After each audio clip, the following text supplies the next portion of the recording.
নমস্কার বন্ধুরা, মুক্তি রান্নাঘরে সবাইকে স্বাগত। আজকে আমি রান্না করব পাবদা মাছের ঝাল। দেখো আমি নিয়ে নিয়েছি পাবদা মাছ। আমি মাছটাকে প্রথমে নুন হলুদ মাখিয়ে নিচ্ছি।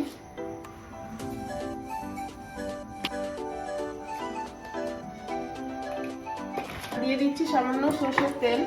পাবদা মাছটা খুব ফাটে, তো সর্ষের তেল দিয়ে মেখে নিলে অতটা ফাটবে না। দিয়ে দিচ্ছি সর্ষের তেল। গরম হয়ে গেছে, আমি এখন মাছগুলোকে ভেজে নেব।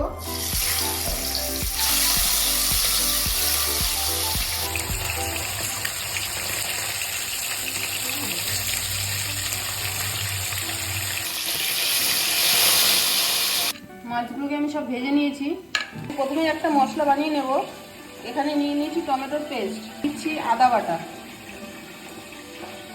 দিচ্ছি লঙ্কার গুঁড়ো, জিরের গুঁড়ো, ধনের গুঁড়ো, হলুদ, দিচ্ছি লবণ, মিশিয়ে নিচ্ছি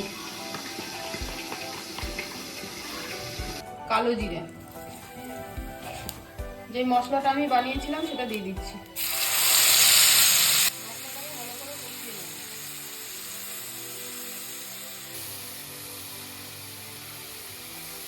মশলাটা দিয়ে তেল ছেড়ে দিয়েছে, মশলাটা কষানো হয়ে গেছে। আমি এখন দিয়ে দিচ্ছি জল।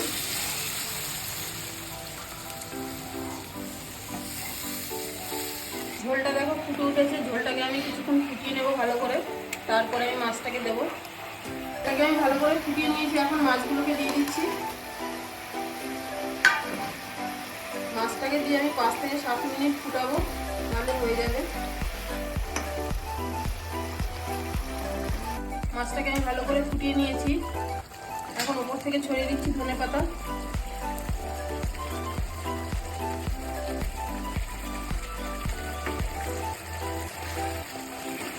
রান্নাটা হয়ে গেছে, আমি নামিয়ে নিয়েছি মাছটাকে। পাবদা মাছের ঝাল রেসিপিটা যদি ভালো লাগে অবশ্যই জানাবেন। তাহলে দেখা হচ্ছে পরের রেসিপিতে।